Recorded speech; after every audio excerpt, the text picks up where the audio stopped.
Savage on your side, your wisdom guided oracle. And we're having coffee this morning. Happy Wednesday. This is the last reading I will do for a week, as tomorrow that amazing Beyond Healing retreat starts. And we are busy here gearing up for that, getting ready, preparing everything for all the lovely souls that will be there. There is still one space left. It is not too late to get on board and start opening up to the truth of who you really are, your power, your path, and how to live more in that on a regular basis. So, the cards coming in today are about this message: hard things. Life can be very, very difficult at times and challenging and less than easy and less than fun. How we navigate that is up to us. We can make it last longer, be harder, more challenging, or we can jump in, grow, learn, and expand at the beginning. And so, how do we do that? Let's see what the guides and the angels and the companions have to say. The overarching message is transformation. And, this is certainly up for all of us in different ways. This gorgeous butterfly. This is from the unicorns. No, is that unicorn? Yes, it is. The unicorn energy tarot oracle cards. So, butterfly spirit, it's all about transforming and being willing. And that's what makes these challenging times that we go through quicker, less prickly on the edges, and we get to move through them more quickly when we are willing to step into this shifting. That is usually what difficult times are showing us: transformation, changing, expanding, and moving forward. And so, as humans, we tend to view change as something that's hard, something that's scary, something we don't like. And instead of going, okay, what is here for me? What do I get to grow with? What do I get to learn here? That's you owning your power. Again, standing in your power. How can I move forward? Great morning to you too, Susan and Francesca.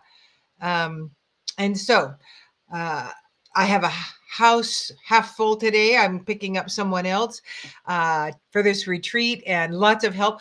I've decided that the fundamentalist LDS have it going on with more than one wife. It has been so lovely having Maggie here and helping with everything. And we've been shopping, and then it's two hands unloading everything. And we've been laughing about that, thinking, I'm thinking the LDS have it figured out. There's a reason for two wives. Strength. This is another thing that hard things bring to us. Hone in us. Look at that gorgeous card. Strength of a tree, strength to move more forward, to fully embrace. Because much of the time, top of the morning to you too, Jean, Debbie, good morning. Much of the time, these challenges, the hard things, the ones that really force us to look at certain things that we may not want to be facing or looking at, it forces us to grow and to become stronger in ourselves. That is, if we don't continually look outside ourselves to other people to help us make these changes. That doesn't mean you don't do things, you don't find, energy workers, healers, psychics, whatever. It means that you do not totally look to them to give you your answers and fix you. You fix you. It is, I mean, if there's nothing that, has been a theme, if there's anything that's been a theme the last few months, is you do you. You work on you. You expand you, heal you, grow you, take care of you, love you, treat yourself kindly.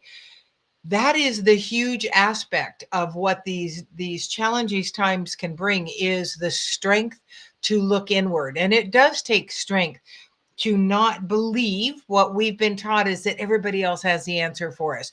The priest, the pastor, your parents, younger, yes, they did. The church, the institutions, the government. We have a lot of shoulds. And it is the unwinding of the shoulds that often allow us to see the magnificence that we truly are. And that generally happens through challenging things, hard things, times that are less than easy. The next card that came up was, oh my gosh, the Nine of Water, this gorgeous Dreams of Gaia tarot. And that's very much, look at her hair, just that heart-centered space that she see where she is looking, which is upward to her higher power, herself, her higher energy, her awareness, that the woo-woo, that extra guidance that we all have the ability to get. Let us see what the author has to say about the Nine of Water. Open your heart. Past experiences leave an emotional imprint. Shine a light on the source of emotional pain. That's what you do. That's what you want to do when you get into the challenges. When the Nine of Water appears reversed, which it did, it signifies a resistance or unwillingness to look at our emotional reactions and accept responsibility for them. This is such a huge thing. Good Tides, hello. No, I don't draw individually on these, Good Tides. Thank you, though, for joining us. It is a general reading. And so that Nine of Water is saying you're not looking at the thing that is in front of you that wants to be addressed, and you're not looking at it through your power self. And so it is generally those rough times where we don't want to look at that. We don't want to. And the triggers are huge. When you react to something, it is because it is alive within you and it has come up for you. So here's one. I have a friend who has worked very hard on something, and so that they could receive a reverse mortgage on the place that they live. They finally got that. And they're, I have this judgment about finances that has always, that's been a focus in my life, that challenge, the poverty consciousness, never enough, lack is what I walked into this world with, and a huge load.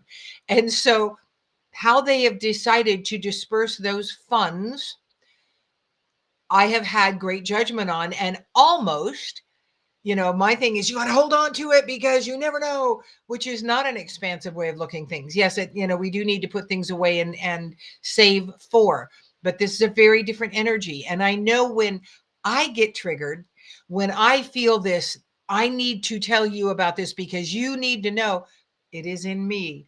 These challenges come up to make us aware of what is in us that is standing in our way. So the next card is Spiritual Warrior. Show you are a wise leader. Command the universe. This is that huge aspect of who you are, what you came into this world to be, and how you want to walk into this next phase.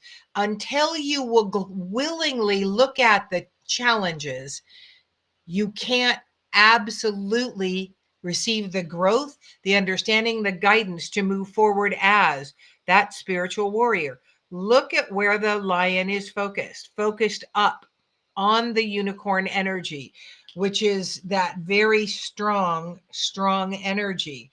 And then you look at that, he's got a lamb, it's strong but gentle.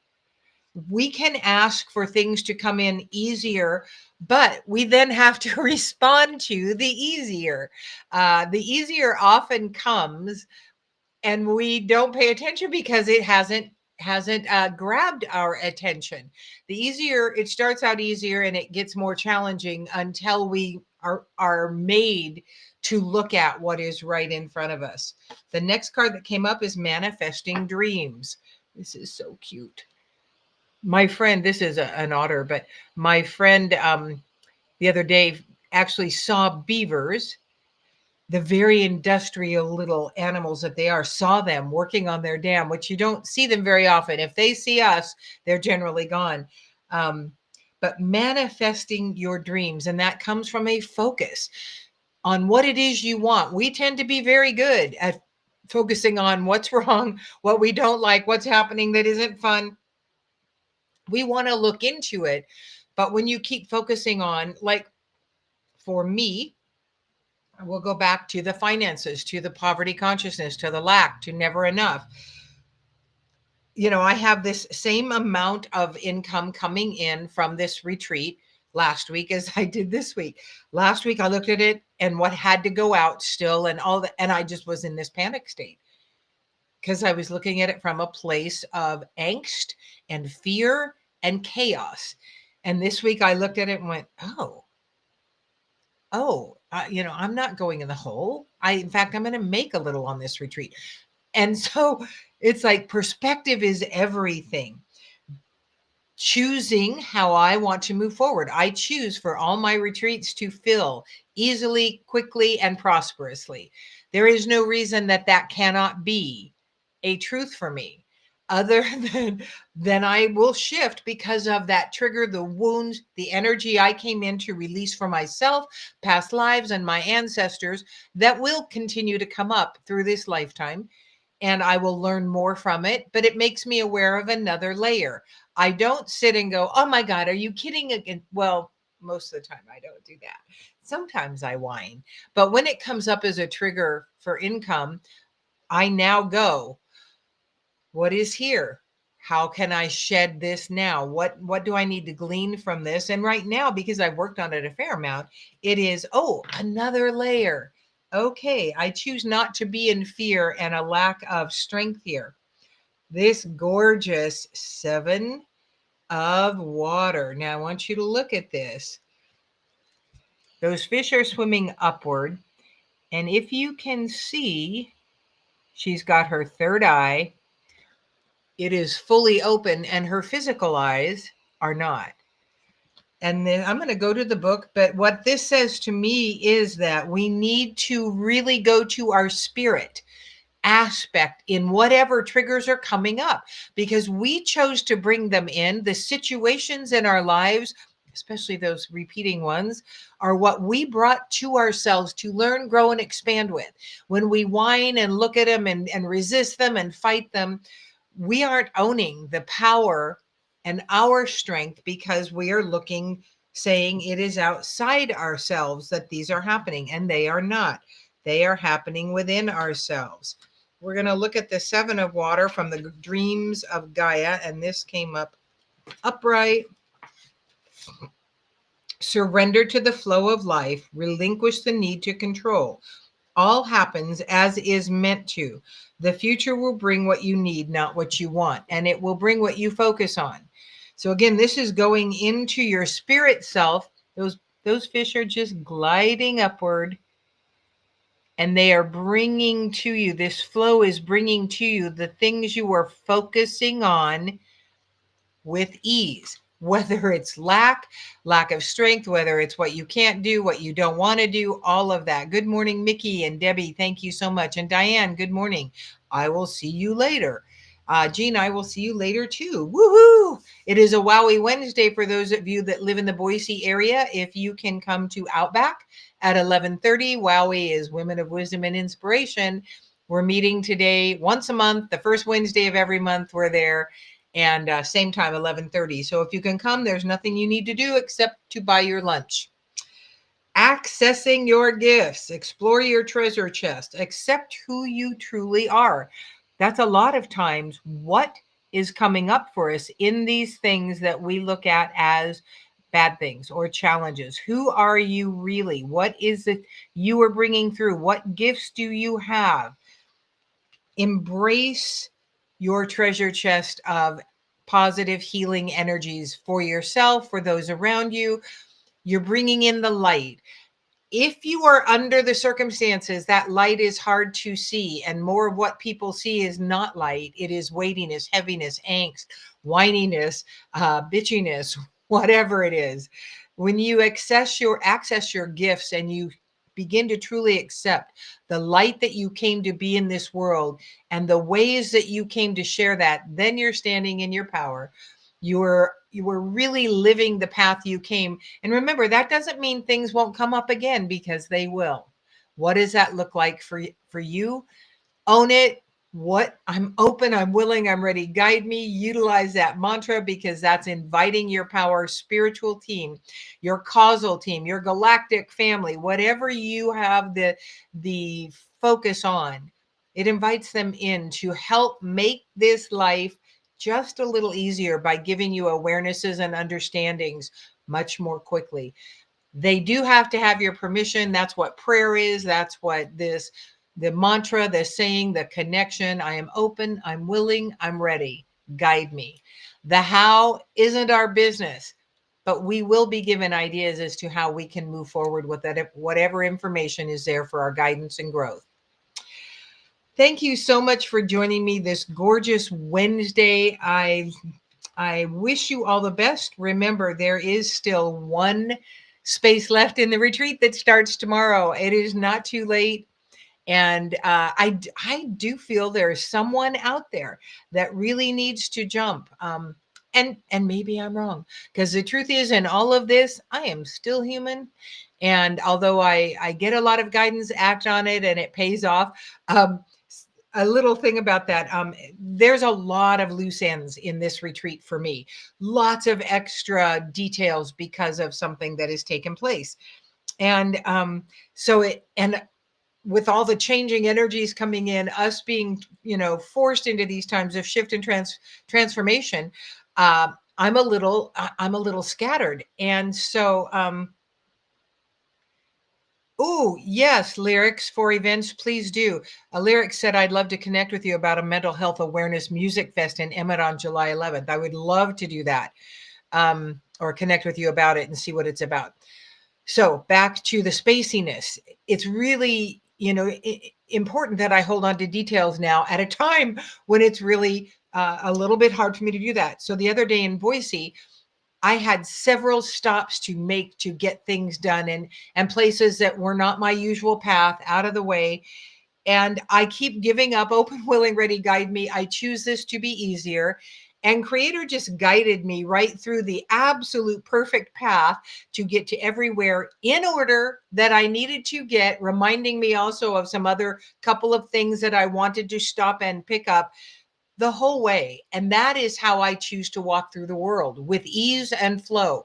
Even though, and I haven't been real anxious about the things because, number one, the retreat's only a mile from my house. So if I forget something, I can come.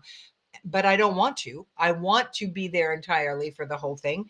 And number two, because I have seen that I just keep getting guided, it is easy to then embrace that I am trusting how this universe and I work together. I choose ease. It allows me ways to bring in ease. Again, we do have challenging times, and they are always for our highest and best good. That is a way I choose to walk, and that is me walking in my power. I invite you to adopt that. I invite you to live with the truth that you have been designing. So your learning, your growth, and your pathway in this lifetime unfolds for you. That's your divine power. When you are in your divine power, you want nothing more than everyone else to be living from their divine power and expansion, not control, not manipulation. Thank you. Hello, Adina. I was thinking about you this morning. Actually, I was thinking that I wanted you at the retreat, but it was a little late for that for you because Adina lives in Arizona. She's an awesome medium. I invite you to check her out. And if you have someone you want to bring through, check out Adina. Thank you so much for joining me. I'm Victoria Savage, Nurse Savage on your side, your wisdom guided oracle. Until we meet again.